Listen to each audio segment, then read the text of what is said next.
তোমার পররাষ্ট্রনীতি, তোমার বহির্বিশ্ব, তোমার রাজনীতিকে আমি পায়ে লাথি মারি। আমার রাসূলকে গালি দিলে তার শাস্তি মৃত্যুদণ্ড দিতেই হবে। মান সাব্বা নাবিয়ান ফাকতুলু, রাসূলকে গালি দিবে আর তার কল্লা মাথায় থাকবে, দুটো একসাথে হতে পারে না। কি ফ্রান্সের মেক্রুকে হাসিনা লাল গালিচা সংবর্ধনা দেয় নাই? দিছে কি দেয় নাই? শুধু কি লাল গালিচা সংবর্ধনা, মেক্রুর সাথে চুমাচুমি মাখামাখি করছে কি করে নাই? কত নির্লজ্জ তুমি! তোমার রসুলকে নিয়ে কটূক্তি হয়, তুমি ইমানদার দাবি করো। তোমার রসুলকে যে গালি দেয়, কটূক্তি করে, ব্যঙ্গচিত্র বানায়, সেই মেক্রুকে তুমি রাজনীতি বুঝছো? রাজনীতি কই? এটা তো বহির্বিশ্বের রাষ্ট্রপ্রধানরা আসলেই। এ বেটা, যে রসুলকে গালি দিয়েছে তার সাথে কিসের রাজনীতি? তাকে আমাকে কেন আনতে হবে? তুমি রাজনীতির নামে ইমান বিক্রি করে দিছো। তুমি এতই দলান্ধ হয়েছ যে তোমার দলের ধর্মই তোমার ধর্ম, তোমার নিজস্ব কোনো ধর্ম নাই। মনে রাখবা, তোমার দল, তোমার নেতা জাহান্নামে গেলে তুমিও জাহান্নামে।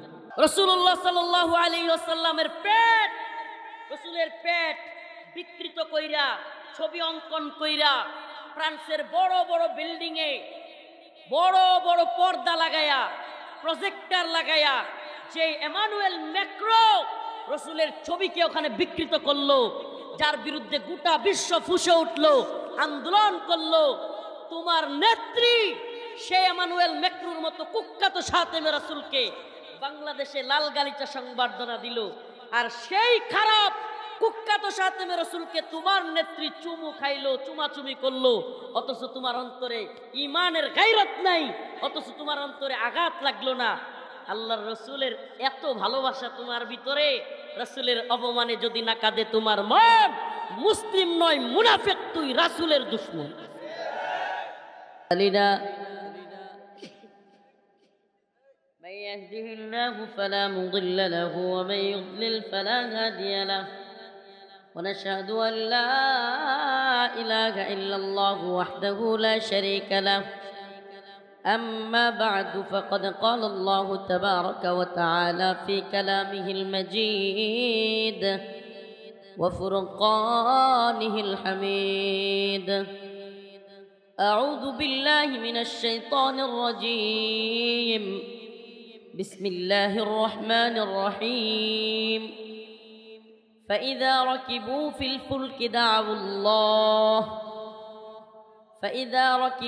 الفلك دعوا الله مخلصين له الدين فلما نجاهم إلى البر إذا هم يشركون صدق الله مولانا العظيم وصدق رسوله النبي الكريم ونحن على ذلك من الشاهدين والشاكرين والحمد لله رب العالمين সবাই একটু দুরূদ শরীফ পড়ি। আল্লাহুম্মা সাল্লি আলা মুহাম্মাদ ওয়া আলা আলি মুহাম্মাদ কামা সাল্লাইতা আলা ইব্রাহিম ওয়া আলা আলি ইব্রাহিম ইন্নাকা হামিদুম মাজিদ। আল্লাহুম্মা বারিক আলা মুহাম্মাদ ওয়া আলা আলি মুহাম্মাদ كما باركت على إبراهيم وعلى آل إبراهيم إنك حميد مجيد। চাটারপাড়া কেন্দ্রীয় জামে মসজিদ ও দারুস সুন্নাহ হাফিজিয়া মাদ্রাসার উদ্যোগে আয়োজিত আজকের এই 57তম বার্ষিক ওয়াজ মাহফিলের সম্মানিত সভাপতি, সম্মানিত উলামায়ে কেরাম, সম্মানিত মুরব্বিয়ানে আযম, প্রিয় যুবক ভাইরা, স্নেহের ছোট ভাইরা, আল্লাহ রব্বুল আলমিনের দরবারে অসংখ্য অগণিত শুকরিয়া যে মহান রব্বুল আলমিন আপনাকে আমাকে কোরআন সুন্নাহ থেকে কিছু কথা বলবার এবং শুনবার তৌফিক দান করেছেন। সেজন্য অন্তরের অন্তঃস্থল থেকে কালিমাতু শুকুর আদায় করে স্বতঃস্ফূর্ত আওয়াজ করে বলি আলহামদুলিল্লাহ। প্রিয় উপস্থিতি, আল্লাহ রব্বুল আলমিন আমাদেরকে একটা কওমকে, কিছু মানুষের চরিত্র আমাদের সামনে বর্ণনা করে দিচ্ছেন। আমি যে আয়াত কারিমা তিলাওয়াত করেছি সূরাতুল আনকাবুত আয়াত নাম্বার 65 আল্লাহ রাব্বুল আলামিন আয়াত কারিমার মধ্যে বলেন فإذا ركبوا في الفلك دعوا الله مخلصين له الدين فلما نجاهم إلى البر إذا هم يشركون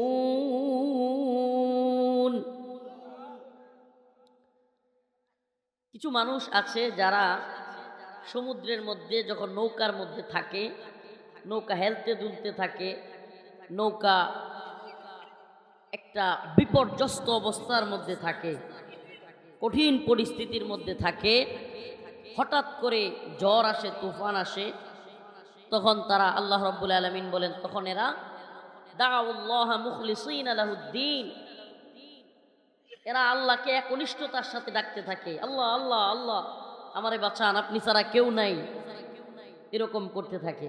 আছে না নাই? আমাদের সমাজেও আছে এরকম মানুষ যারা বৃষ্টি আসলে, ঝড় তুফান আসলে, প্রচণ্ড ঝড় তুফান যখন হয়, প্রচণ্ড ঝড় যখন হয়, টিনের মধ্যে, কেউ কথা বলবেন না দয়া করে, টিনের মধ্যে যখন একেবারে বৃষ্টির হঠাৎ করে ধাম করে আওয়াজ হয় কিংবা গাছগাছালি পড়ে যায়, তখন এরা কি করে? লা ইলাহা ইল্লাল্লাহ সুবহানাকা ইন্নী কুনতু মিনাজ জালিমিন, লা ইলাহা ইল্লাল্লাহ সুবহানাকা ইন্নী, পরে কি পড়ে না? কিছুক্ষণ পর এই লোকগুলোই যখন আল্লাহর পক্ষ থেকে কঠিন পরিস্থিতিটা সরায় নেওয়া হয়, ঝড় তুফান সরে যায়, সিগারেট জ্বালায়। এই লোকগুলোই কি করে? আল্লাহ রাব্বুল আলামিন এই আয়াতে কারীমার মধ্যেও একই ঘটনা বলতেছেন, ফাইদা রাকিবু ফিল ফুলক দাউল্লাহ মুখলিসিনা লাহুদ্দিন ফালাম্মা নাজ্জাহুম মিনাল বার ইযা হুম ইউশরিকুন। যখন তাদের উপর বালা মুসিবত আসে, যখন সমুদ্রের নৌকার মধ্যে তারা একটা ভয়াবহ পরিস্থিতির মধ্যে পড়ে, নৌকা হেলতে দুলতে থাকে, বড় ঝড় আসে, তুফান আসে, তখন মুখলিসিনা লাহুদ্দিন, তারা আল্লাহকে ডাকতে থাকে, চিল্লাচিল্লি করতে থাকে, আল্লাহ আপনি ছাড়া কেউ নাই। আমি আয়াতের শানে নজুল আপনাদের সামনে বর্ণনা করতেছি। হযরত ইকরামা রাদিয়াল্লাহু আনহু, আবু জাহেলের সন্তান, সুবহানাল্লাহ, আবু জাহেলের ছেলে সাহাবী, আবু জাহেলের ছেলে নবীর সাহাবী। কল্পনা করা যায়? পৃথিবীতে এমন কোনো ধর্ম নাই, এমন কোনো মতবাদ নাই যেটা আমাদেরকে ওই শিক্ষা দিতে পারে। আমার আপনার বাবারে কেউ হত্যা করছে কিংবা কারো অনুমতি নিয়ে বা কারো অর্ডারে আমার আপনার বাবারে মারছে, জীবনে কোনো সন্তান আমরা তার কাছে গিয়ে বায়াত নিব? কখনো নিব? অসম্ভব। সুবহানাল্লাহ। অথচ আবু জাহেলকে হত্যা করেছে রাসূলের নির্দেশে। মুআজ এবং মুআজ রাদিয়াল্লাহু আনহু, দুই ভাই আবু জাহেলকে হত্যা করেছে, কিন্তু দিন শেষে সেই আবু জাহেলের ছেলে ইকরামা তিনি হয়ে গেলেন রাসূলের সাহাবী। সুবহানাল্লাহ। ওমর রাদিয়াল্লাহু আনহু, যার ব্যাপারে আমরা জানি রাসূলুল্লাহ সাল্লাল্লাহু আলাইহি ওয়াসাল্লামকে সে কি করতে গিয়েছিল? হত্যা করতে। এই ঘটনা সবাই মোটামুটি জানে। দারুন নাদওয়া, আরবের তৎকালীন পার্লামেন্ট, নাম কি? দারুন নাদওয়া। আরবের তৎকালীন পার্লামেন্টে আবু জাহেল, উতবা, শাইবা, ওমর সবাই মিলে বৈঠকে বসছে। আবু জাহেল নেতা হিসেবে পুরস্কার ঘোষণা করছে যে যদি মুহাম্মাদের কল্লা কেউ এনে দিতে পারে সাল্লাল্লাহু আলাইহি ওয়াসাল্লাম, তাকে 100 উট দেয়া হবে। কি দেয়া হবে? হযরত ওমর তখনও মুসলমান হন নাই, দাঁড়ায় গিয়েছিলেন উটের লোভে। যেই সাহাবায়ে কেরাম উটের লোভে, দুনিয়ার লালসায় কল্লা ফেলতে গেলেন, রাসূলের ভালোবাসায়, রাসূলের সুন্নতে নববীর আখলাক দেখে যেই লোক কল্লা আনতে গেছেন, নিজের কল্লাটা নিচু করে দিয়ে কালিমা পড়ে চলে আসছেন। সুবহানাল্লাহ। এটাই আখলাকে নববী। তো বলতেছিলাম, হযরত ইকরামা যখন শুনল মক্কা বিজয় হয়ে গেছে, রাসূলুল্লাহ সাল্লাল্লাহু আলাইহি ওয়াসাল্লাম মক্কার দিকে আসতেছেন হাজার হাজার সাহাবায়ে কেরামকে নিয়ে। কোথায় আসতেছেন? কোন মক্কায়?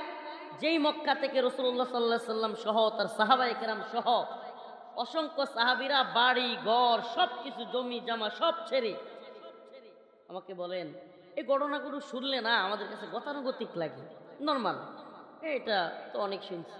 আচ্ছা, কখনো কি কল্পনা করছেন আপনার বাড়ি ঘর ছেড়ে যদি যেতে বলা হয়, আপনার বউ বাচ্চারা নিয়ে অন্য এলাকায় যেতে হবে, আপনি এখানে থাকতে পারবেন না, আপনার এলাকার যে কোনো নেতা মাতবর আপনাকে তাড়িয়ে দিচ্ছে, কল্পনা করা যায়? এটা কল্পনা করা যায়? তো সাহাবায়ে কেরাম রাসূলুল্লাহ সাল্লাল্লাহু আলাইহি সাল্লামের কথায় দ্বীনের জন্য মক্কা ত্যাগ করলেন। যাদের জ্বালায়, যাদের যন্ত্রণায় মক্কা থেকে মদিনায় চলে গেলেন, আজকে তারা বিজয়ী বেশে ফিরতেছেন। আমরা হইলে কি করতাম? আজকে মক্কার মুশরিকরা খাইছি, ধরে ফেলতাম। ঠিক কি ঠিক না? ধরতাম কি না? আমরা হলে কেউ ক্ষমা করতাম? অথচ রাসূল বললেন, মক্কায় ঘোষণা করে দাও সাধারণ ক্ষমা, সাধারণ ক্ষমা, সবাইকে ক্ষমা করা হবে। কাউকে, যারা আবু সুফিয়ানের ঘরে যাবে তারা ক্ষমা পাবে, যারা কাবা চত্বরে থাকবে তারা ক্ষমা পাবে, এভাবে বিভিন্ন জায়গায় যারা ঘরের ভিতরে থাকবে তারা ক্ষমা পাবে, বিভিন্ন জায়গার কথা বলে বলে যে তারা সাধারণ ক্ষমা পাবে। সুবহানাল্লাহ ওয়া বিহামদিহি। তবে ইল্লা রাসূলুল্লাহ সাল্লাল্লাহু আলাইহি ওয়াসাল্লাম কিছু ব্যক্তিকে ইস্তিসনা করলেন, না করে দিলেন যে এদের ক্ষমা নাই, এদের ক্ষমা নাই। এদের অপরাধ কি? আকায়ে নামদার তাজদার মদিনা সরদারে দো আলম মুহাম্মদ আরবি সাল্লাল্লাহু আলাইহি ওয়াসাল্লাম, উভয় জাহানে শান্তি এবং মুক্তি কামিয়াবির দূত, তাকে কষ্ট দিয়েছেন। রাসূলুল্লাহ সাল্লাল্লাহু আলাইহি ওয়াসাল্লামকে কটূক্তি করেছেন। রাসূলুল্লাহ সাল্লাল্লাহু আলাইহি ওয়াসাল্লামকে যারা ব্যঙ্গ বিদ্রুপ করেছে, রাসূলুল্লাহ সাল্লাল্লাহু আলাইহি ওয়াসাল্লামকে নিয়ে যারা কুৎসা রটিয়েছে, এই নেতামির দরকার নাই তো বাবা, যে যেমনে আছে এমনে থাকেন, অল্প সময় দিতে পারবো, আপনাদের এখানে আসার কথা ছিল মানে আধা ঘন্টা লাগবে বলছে, ইয়া থেকে ওই মেইন রোড থেকে এখানে আসতে লাগছে 1 ঘন্টা 10 মিনিট। রাস্তার যে অবস্থা, 3 ব্রিজে প্রাইভেট কার আটকে গেছে, আসে না। আমি ভাবছিলাম এই ঠান্ডার মধ্যে মোটর সাইকেলে নিয়ে যেতে হয়। আল্লাহর রহমতে আস্তে আস্তে সবাই নাইমে হাইটে আসছি, এই ব্রিজগুলো পার হইতে অনেক কষ্ট হয়েছে। যাই হোক, আসতে পারছি, এতেই শুক্রিয়া। আপনাদের এলাকার একজন মনে হয় আফ্রিকা প্রবাসী, ছেলেটার নাম জানি না, হাসান, আল্লাহ পাক তাকে কবুল করুক, বলে না আমিন। এই হাসান কত যে যোগাযোগ করেছে, তার নাকি বাবা মারা গিয়েছে, আল্লাহ তার বাবার কবরকে জান্নাতের বাগান বানায় দিক, আরো জোরে বলে না আমিন। তো যে কথা বলতেছিলাম, রাসূলুল্লাহ সাল্লাল্লাহু আলাইহি ওয়াসাল্লাম কিছু লোককে ক্ষমার অযোগ্য বলে ঘোষণা করলেন। ক্ষমার অযোগ্য, যে এরা ক্ষমা পাবে না। এরা কারা? যারা রাসূলুল্লাহ সাল্লাল্লাহু আলাইহি ওয়াসাল্লামকে নিয়ে কটূক্তি করেছে, ব্যঙ্গ করেছে, কুৎসা রটিয়েছে। এমনও ছিল যারা বারাটিয়া মহিলা রেখে রাসূলের বিরুদ্ধে কবিতা আবৃত্তি করাতো, নাউজুবিল্লাহ, কবিতা আবৃত্তি করাতো। যারা সাধারণ ক্ষমার মধ্যে পড়ে নাই, এরা ক্ষমার অযোগ্য। ইসলামী শরিয়ায় একটা অপরাধ রয়েছে, যে অপরাধের কোনো ক্ষমা নেই, কোনো পররাষ্ট্রনীতি চলবে না, কোনো ধরনের স্বজন প্রীতি উদারতা চলবে না। বহির্বিশ্ব কি বলল সেটাও বুঝার টাইম নেই। ইসলামী শরিয়ার সমস্ত ইমামগণ এক্ষেত্রে একমত। ইসলামী শরিয়া সমস্ত ইমামগণ এ ব্যাপারে একমত যে যদি কেউ রাসূলুল্লাহ সাল্লাল্লাহু আলাইহি ওয়াসাল্লামকে কটূক্তি করে, গালমন্দ করে, তার শাস্তি ওয়াজিবুল কতল, মৃত্যুদণ্ড। তার শাস্তি কি? তার শাস্তি কি? সমস্ত ইমামগণ একমত। রাসূল বলেছেন, মান সাব্বা নাবিয়ান ফাকতুলু, যে রাসূলকে গালি দিবে তার শাস্তি হলো মৃত্যুদণ্ড, এছাড়া আর কোনো ধরনের জবাব তার বিরুদ্ধে নাই, একটাই শাস্তি। ইমামগণ একমত। কাব বিন আশরাফ, দুইটা মহিলা রাইখা রাসূলরে নিয়ে কটূক্তি করত। কি করত? কটূক্তি করত। রাসূলরে নিয়ে গালাগাল দিয়া কবিতা লিখত, আবার এগুলো মহিলাদেরকে দিয়া, ভাড়াটিয়া মহিলাদেরকে দিয়ে আবৃত্তি করাইতো। আল্লাহর রাসূল বললেন সকল সাহাবায়ে কেরামকে ডেকে, হে আমার সাহাবারা, তোমাদের মধ্যে কে আছো কাব বিন আশরাফকে হত্যা করবা? আল্লাহর নবীর এক যুবক সাহাবী দাঁড়ায় গেলেন, মুহাম্মদ বিন মাসলামা, বললেন, ইয়া রাসূলুল্লাহ আতুহিব্বু আন তাকতুলাহু, আপনি কি পছন্দ করেন আমি তাকে হত্যা করি? রাসূল বললেন, হ্যাঁ আমি পছন্দ করি। রাসূলুল্লাহ সাল্লাল্লাহু আলাইহি ওয়াসাল্লাম তখন বললেন, আমি চাই তুমি তাকে হত্যা করো। তখন মুহাম্মদ বিন মাসলামা বললেন, তাহলে আমাকে অনুমতি দেন, আমি তার সাথে কিছু কথা বলতে চাই।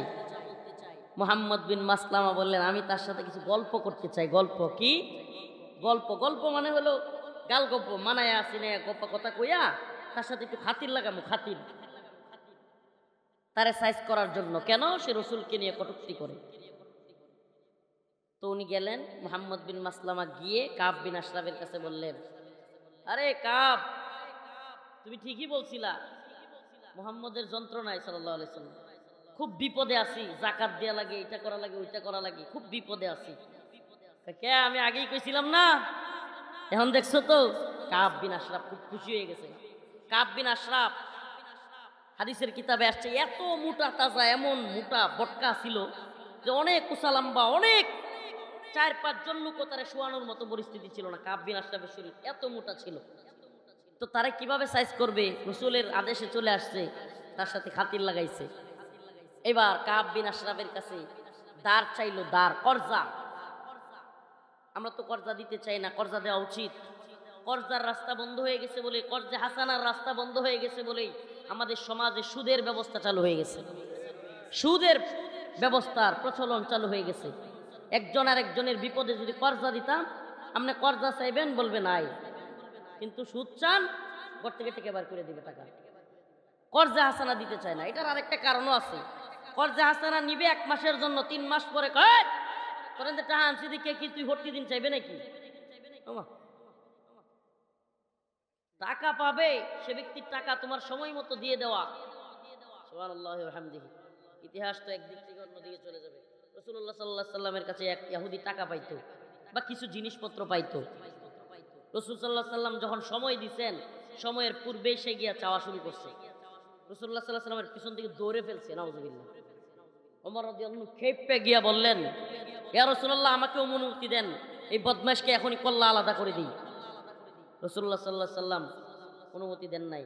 এখন অনুমতি যেহেতু পান নাই, কি করবেন? এখন ওইটা যেটা আছে, ইহুদির বাচ্চা রসুলরে ধরছে, টাকা চায়, এটা সামনে গিয়ে এমন করেন। বাপটা বুঝতেছেন তো? মানে রসুল না করছে, কল্লা ফেলা যাবে না, কিন্তু ওই যে রসুল রে ও একটু অপমান করছে, কষ্ট সহ্য করতে পারতেছে না, কি করবে? রসুলের চারপাশে গিয়ে এমন করে, মানে রসুলের ওইটার আশপাশে গিয়া। এখন ওইটা ভয়ে কইতেছে, পরে থামান, পরে থামান। এরপরে ওই ব্যক্তি রসুলের আদর্শ দেখে মুসলমান হয়ে যান। সুবহানাল্লাহ। তো আমরা কর্জে হাসানা দিব তো? তো যে ঘটনা বলতেছিলাম, কাব বিন আশরাফ মোটা তাজা লোক ছিল, সে কর্জে হাসানা দেওয়ার জন্য বন্ধক চাইলো। বন্ধক বলে, তোমার বউরে আমার কাছে রাখো। নাউজুবিল্লাহ। মুহাম্মদ বিন মাসলামা কয়, তুই যেই সাইজ, তোর কাছে আমার বউরে রাখা যাবে না। কয়, তাইলে কি দিবা? একটা কিছু দিয়া তো কর্জে হাসানা নেওয়া লাগবে। এটা তাদের প্রথা ছিল, এখনো আছে এই প্রথা অনেকের মাঝে। তো উনি বললেন, আমি আমার অস্ত্রগুলো জমা দিয়ে গেলাম তোমার কাছে। কি? অস্ত্রগুলো জমা দিয়ে গেলাম, অস্ত্র, ডাল, তলোয়ার সব এগুলো দিয়ে গেলাম।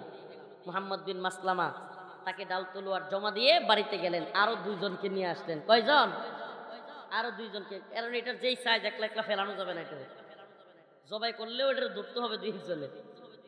তো মুহাম্মদ বিন মাসলামা 2 জনকে নিয়ে চলে আসলেন। আর কাব বিন আশরাফ সুগন্ধি দিত বেশি বেশি, চুলের মধ্যে কি দিত?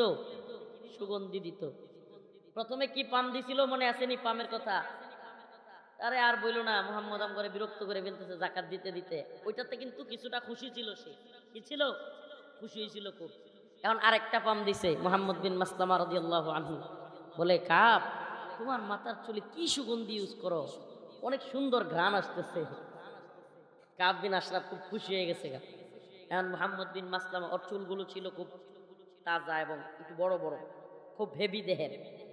তো মুহাম্মদ বিন মাসলামা বললেন, তোমার চুলের ঘ্রাণটা আমি একটু কাছ থেকে নিতে চাই, মাথার একটু আগায় দিবা? সুবহানাল্লাহ। কৌশল, কৌশল। যেমনে কাব বিন আশরাফের কল্লা আগায় দিছে, মুহাম্মদ বিন মাসলামা কল্লাটা এমনি ধইরা চাপ দিয়া পাশের 2টারে কয়, দেখো আল্লাহর নাম লইয়া। সুবহানাল্লাহ। এক কুবে কাব বিন আশরাফের কল্লা ফেলে দিছেন। সুবহানাল্লাহ। তার অপরাধ কি ছিল? কাব বিন আশরাফ রসুলকে নিয়ে কটূক্তি করত, মহিলা ভাড়াটিয়ারাই কেউ রসুলরে গালি দিত। আল্লাহ রসুল তাকে বললেন হত্যা করার জন্য। এখন আমাদের কিছু ঘটনা, গাল গল্প আমরা শুনি ছোটবেলা থেকে। রসুল এক গালে মারলে আরেক গাল পাইতে দিতেন। কই পাইছেন? এই সন্ন্যাসী মার্কা আর এই কি বলে গান্ধীগিরি ইসলামে নাই। ইসলামে দ্বীনের জন্য মায়ের খাওয়া যাবে, কিন্তু কাফের মুশরিকের হাতে না। দ্বীনের জন্য প্রয়োজনে মারতে হবে, প্রয়োজনে মরতে হবে। প্রিয় হাজিরিন, তো যে কথা বলতেছিলাম আপনাদেরকে শানে নজুলটা বলার ইচ্ছা ছিল যে ওই যে মক্কা বিজয়ের পরে সাধারণ ক্ষমা ঘোষণা করলেন, এই ক্ষমা ঘোষণার পরেও কিছু কিছু লোক যারা বড় বড় অপরাধ করছিল ভয়ে এরা বাড়িঘর ছেড়ে দিছে। আওয়ামী লীগের সব লোকের কি মানুষ ধরে ধরে মেরে ফেলছে, কিন্তু কচুরি বাটপার পলাইছে না? কথা কয় না, পালাইছে কি না? হ্যাঁ, কি চিন্তায় আছে আমি যে এই খারাপ কাম করছি আমার মানুষ ছাড়বো নি, এই চিন্তায় কি করছে, পালাইয়া গেছে। কিন্তু বাস্তবে কি, এরা যেগুলো বলতো যে সব মানুষকে মাইরা ফেলবে, আওয়ামী লীগ ক্ষমতাতে গেলে 1 লক্ষ লাশ পড়বে, কিছু হয়েছে? সত্যি কথা কইল, ওরকম কিছু হয়েছে? আলহামদুলিল্লাহ, আলহামদুলিল্লাহ। এটা আওয়ামী লীগের শুকরিয়া আদায় করা উচিত যে দেশের জনগণ এদেরকে পিডায় মারে নাই। কিন্তু এগুলোর ভিতরে এখনো পর্যন্ত কোনো অনুশোচনা নাই, অনুশোচনা নাই। এত এত খারাপ কাজেরও কোনো কি নাই, অনুশোচনা নাই। আল্লাহ এদেরকে হেদায়েত দান করুক, বলে না আমিন। হেদায়েত না থাকলে পুরা কওমটাকে ধ্বংস করে দিক। তো বলতেছিলাম, সাধারণ ক্ষমা ঘোষণা করার পরেও আবু জাহেলের ছেলে ইকরামা পালাইছে, ইথিওপিয়া চলে যাবে। কোথায়? সে জাহাজের মধ্যে উঠছে, ইথিওপিয়া চলে যাবে। কেন? আবু জাহেলকে যেদিন হত্যা করা হয়, মাআজ এবং মুআজ রাদিয়াল্লাহু আনহু আবু জাহেলকে হত্যা করেন। আমি ওই ঘটনার দিকে যাচ্ছি না। মুআজ রাদিয়াল্লাহু আনহু যখন আবু জাহেলকে পাকড়াও করে ধরে ফেলেন, তখন ইকরামা আয়েশা ওনার হাতের মধ্যে খুব মারে, মানে বাপেরে মারতেছে দেখিয়া এর মায়া লাগছে। আবু জাহেলের ছেলে নাম কি? ইকরামা। সে আয়েশা খুব মারছে। তো মুআজ রাদিয়াল্লাহু আনহুর হাতটা এখান থেকে ঝুলে চামড়া সবটা কেটে গেছে, কাইটা এভাবে পড়ে গেছে। এই আল্লাহর বান্দা সাহাবী এক হাতে যুদ্ধ করতেছেন, সুবহানাল্লাহ, এক হাতে শত্রুদের বিরুদ্ধে। কিন্তু এই যে হাত ঝুলে রয়েছে, কষ্ট হইতেছে, হঠাৎ করে আল্লাহর বান্দা এই হাতটারে পায়ের নিচে দাবায়া হেঁচকা টান দিয়ে ছিঁড়ে ফেলছে। শুধু ছিঁড়েন নাই,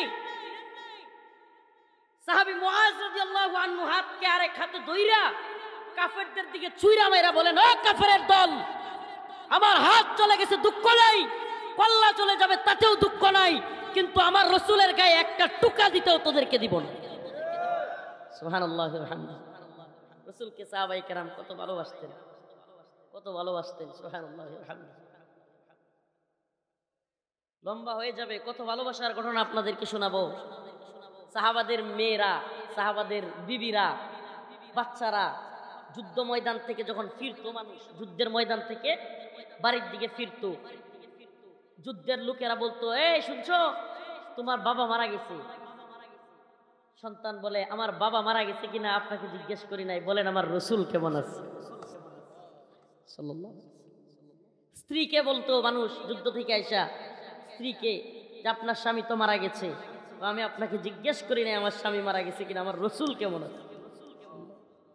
কোন রাসূল, কেমন রাসূল আমরা পেয়েছি, सल्लल्लाहु अलैहि वसल्लम। मैदान महशर में नबी ने फरमाया, जब जहन्नम आएगी और एक चीख मारेगी, জাহান্নামের ময়দানে যখন, হাসরের ময়দানে যখন জাহান্নামকে হাজির করা হবে, হাদিসের মধ্যে আসছে এক চিখ মারেগি, এমন এক জোরে আওয়াজ দিবে জাহান্নামের, এক বিকট আওয়াজে সমস্ত মানুষ যারা দাঁড়ায়া ছিল তারা হুট করে পা দিয়ে বসে যাবে, একেবারে হুট করে উপর থেকে বসে যাবে, ঠাস করে বসে যাবে। এমন অবস্থায় সবাই উপর দিকে, এই যে হাঁটু গাইরা দিয়ে, হাঁটু সিস্টেমটা বুঝছেন তো, দাঁড়ানো থেকে 2 হাঁটু এভাবে গাইরা দিয়ে উপর দিকে তাকায় বলতে থাকবে, ইয়া রব নফসি নফসি, ইয়া রব নফসি নফসি, ইয়া আল্লাহ মেরি জান, আল্লাহ আমারে বাঁচাও, আল্লাহ আমারে বাঁচাও। মা তার ছেলের কথা ভুলে যাবে, ছেলে তার মার কথা ভুলে যাবে, বাবা তার সন্তানের কথা ভুলে যাবে, সন্তান তার বাবার কথা ভুলে যাবে, ভাই ভাইয়ের কথা ভুলে যাবে, বোন ভাইয়ের কথা ভুলে যাবে, স্ত্রী স্বামীর কথা ভুলে যাবে, স্বামী স্ত্রীর কথা ভুলে যাবে। জাহান্নামের এক চিৎকারের ভয়ে সবাই বলতে থাকবে, ইয়া রব নফসি নফসি, এ আল্লাহ মেরি জান, আল্লাহ আমারে বাঁচাও, আল্লাহ আমারে বাঁচাও। ও ভাই, শুধু টাঙ্গাইলের মুসলমান কিংবা বাংলাদেশের মুসলমান নয়, শুধুমাত্র সাধারণ মানুষ নয়, অলি আউলিয়া গাউস কুতুব পীর মাশায়েখ বক্তা মুফতি শাইখুল হাদিস সব বলতে থাকবে ইয়া রব নফসি নফসি, জাহান্নামের চিৎকারের ভয়ে। আরে আজকে তোমাদের সামনে যারা দাম্ভিকতা নিয়ে বলে আরে দুনিয়ায় খেলতামাশা করি না, জাহান্নামে যেমন চাই তা হোক, নাউজুবিল্লাহ, এই লোক এখন বুঝবে না জাহান্নামের শাস্তি কত ভয়াবহ।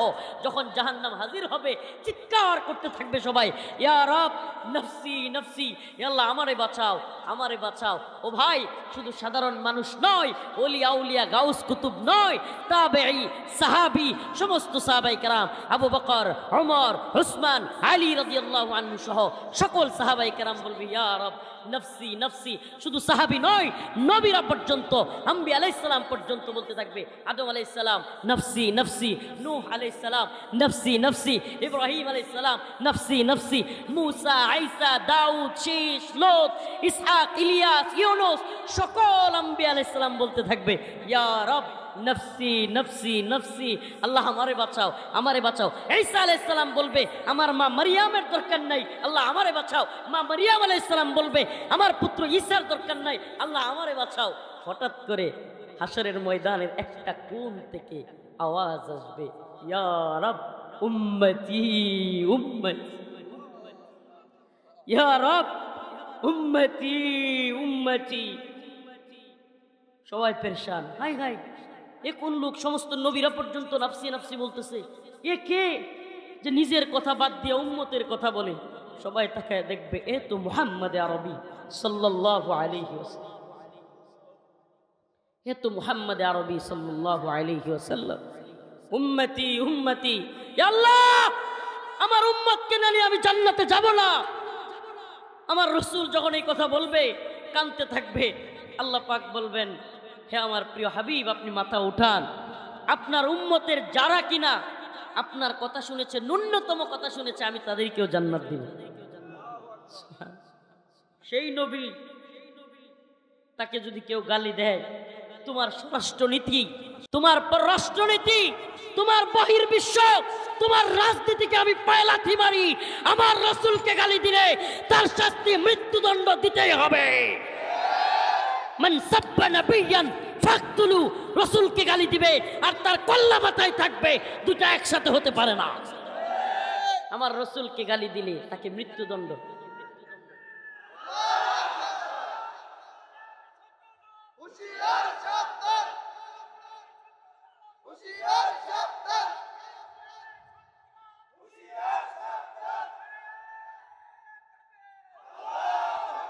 রাসূলুল্লাহ সাল্লাল্লাহু আলাইহি ওয়াসাল্লামের পেট, রাসূলের পেট বিকৃত কইরা ছবি অঙ্কন কইরা ফ্রান্সের বড় বড় বিল্ডিং এ বড় বড় পর্দা লাগায়া প্রজেক্টর লাগায়া যে এমানুয়েল ম্যাক্রো রাসূলের ছবিকে ওখানে বিকৃত করলো, যার বিরুদ্ধে গোটা বিশ্ব ফুঁসে উঠলো, আন্দোলন করলো, তোমার নেত্রী সে এমানুয়েল ম্যাক্রোর মতো কুখ্যাত শাতেমে রাসূলকে বাংলাদেশে লাল গালিচা সংবর্ধনা দিল। আর সেই খারাপ কুখ্যাত শাতেমে রাসূলকে তোমার নেত্রী চুমু খাইলো, চুমাচুমি করলো, অথচ তোমার অন্তরে ঈমানের গায়রত নাই, অথচ তোমার অন্তরে আঘাত লাগলো না। আল্লাহর রাসূলের এত ভালোবাসা তোমার ভিতরে, রাসূলের অপমানে যদি না কাঁদে তোমার মন, মুসলিম নয় মুনাফিক, তুই রাসূলের দুশমন। কি ফ্রান্সের ম্যাক্রোকে হাসিনা লাল গালিচা সংবর্ধনা দেয় নাই? দিছে কি দেয় নাই? শুধু কি লাল গালিচা সংবর্ধনা, ম্যাক্রোর সাথে চুমাচুমি মাখামাখি করছে কি করে নাই? কত নির্লজ্জ তুমি! তোমার রাসূলকে নিয়ে কটূক্তি হয়, তুমি ইমানদার দাবি করো, তোমার রাসূলকে যে গালি দেয়, কটূক্তি করে, ব্যঙ্গচিত্র বানায়, সেই ম্যাক্রোকে তুমি রাজনীতি বুঝছো, রাজনীতি। কই এটা তো বহির্বিশ্বের রাষ্ট্রপ্রধানরা আসলেই। এ বেটা, যে রাসূলকে গালি দিয়েছে তার সাথে কিসের রাজনীতি? তাকে আমাকে কেন আনতে হবে? তুমি রাজনীতির নামে ঈমান বিক্রি করে দিছো। তুমি এতই দলান্ধ হয়েছো যে তোমার দলের ধর্মই তোমার ধর্ম, তোমার নিজস্ব কোনো ধর্ম নাই। মনে রাখবা, তোমার দল, তোমার নেতা জাহান্নামে গেলে তুমিও জাহান্নামে। আল্লাহ পাক বুঝার তৌফিক দান করুক। ইকরামা ঘটনা মনে আছে? ইকরামা ভয় পায়া ইথিওপিয়া পালায়া যাওয়ার চেষ্টা করলো, জাহাজের মধ্যে তীব্র ঝাঁকুনি শুরু হয়ে গেল। জাহাজের মধ্যে তীব্র ঝাঁকুনির কারণে ভয়ে আতঙ্কে হই হুল্লোড় শুরু করে দিল। ইথিওপিয়া যাচ্ছে ইকরামা জাহাজে। পাইলট চিৎকার করে বলল, আজকের এই দুর্দিনে বিপদে একমাত্র আমাকে আপনাকে বাঁচাতে পারেন আল্লাহ। কে বাঁচাতে পারেন? فإذا ركبوا في الفلك دعوا الله فإذا ركبوا في الفلك دعوا الله مخلصين له الدين আল্লাহ রাব্বুল আলামিন বলেন, তোমরা বিপদে পইরা আল্লাহ আল্লাহ করো, একনিষ্ঠতার সাথে আল্লাহকে ডাকো। ওই পাইলট জাহাজ থেকে আওয়াজ দিয়ে বলল, আজকের এই দিনে একমাত্র আল্লাহ ব্যতীত আমাদেরকে কেউ বাঁচাতে পারবে না। ইকরামা চিৎকার দিয়ে বলল, ও পাইলট, তোর কথাই যদি সত্য হয়, আমার আল্লাহ যদি এখান থেকে বাঁচাইতে পারে, তবে তো জমিনেও আমাকে আল্লাহ বাঁচাইতে পারবে। সমুদ্রে যদি আল্লাহ বাঁচাইতে পারে, তাহলে আমাকে জমিনেও কে বাঁচাইতে পারবে? আবু জাহেলের ছেলে ইকরামা চিৎকার দিয়ে আওয়াজ করে বলে, যে আল্লাহ আমাকে জাহাজ থেকেও বাঁচাইতে পারে, জমিন থেকেও বাঁচাইতে পারে, আমি ইকরামা কথা দিলাম, আজকে এখান থেকে যদি বেঁচে ফিরি, আমি আগামীকালকেই মুহাম্মদের হাতে হাত রেখে কালিমা পড়ে ফেলবো। তাই করলেন তিনি সাল্লাল্লাহু আলাইহি ওয়াসাল্লাম। মুহাম্মদুর রাসূলুল্লাহর হাতে আইসা কালিমা পড়লেন। আমাদের মধ্যে আজকের এই আলোচনা করার পিছনে মূল যে বেসিক কারণটা, এই গুণ যেন আমাদের মধ্যে না আসে।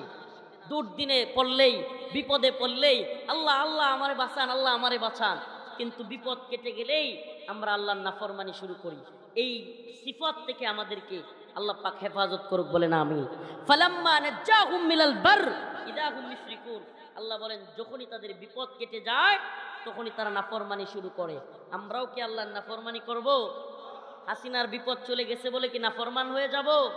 তাহলে আরেকটা জালেম আল্লাহ চাপায়া দিবেন। বাহারাল ফাসাদু ফিল বাররি ওয়াল বাহর বিমা কাসাবাত আইদিন নাস। জলে স্থলে যত ধরনের ফিতনা তোমরা দেখতে পাও, যত ধরনের সমস্যা তোমরা দেখতে পাও, শুনে রাখো, সেগুলো তোমার আমার হাতের কামাই। কি? আমার আপনার হাতের কামাই। এই জালেম শাসকরা জালেম থাকতে পারতো না যদি আমরা নামাজি হইতাম, দিনদার হইতাম। এই জালেম শাসকরা থাকতে পারতো না আমরা যদি এই তন্ত্রমন্ত্র বাদ দিয়ে দাওয়া এবং জিহাদের পথে অবতরণ হতাম। দাওয়া এবং জিহাদের পথে যদি আমরা অবতীর্ণ হতাম, এই জালেমরা আমাদের উপরে চড়ি ঘুরাইতে পারতো না। কোন বুটের মাধ্যমে হাসিনারে ফেলতে পারছেন? পারেন নাই। শেষ পর্যন্ত বিপ্লব ঘটাইতে হয়েছে। এজন্য আল্লাহ বলেছেন, আইদু লাহুম মাসতাতাতুম মিন কুওয়া। তোমরা শক্তি অর্জন করো, শক্তি অর্জন করো, কুওয়াত অর্জন করো। আমির রিবাতিল খাইল তুরহিবুনা বিহি আদুওয়াল্লাহি ওয়া আদুওয়াকুম। আর তোমরা এমন শক্তি অর্জন করো যেন তোমাদের শত্রুরা এবং আল্লাহর শত্রুরা তোমাদেরকে দেখে ভয় পায়। সুবহানাল্লাহ। আমরা ভয় ধরায় দিতে হবে। এখন কাফের মুশরিকরা আমাদেরকে ভয় ধরায় দেয়। ভারত আমগরে ভয় দেখায়, আমেরিকা আমরা ভয় দেখায়। আমরা বলি আমরা মুমিন, আমরা ভয় পাই কাকে? আমরা পৃথিবীর আর কোনো পরাশক্তিকে ভয় করি? আল্লাহ পাক আমাদেরকে বুঝার এবং আমল করার তৌফিক দান করুক, বলেন আমিন।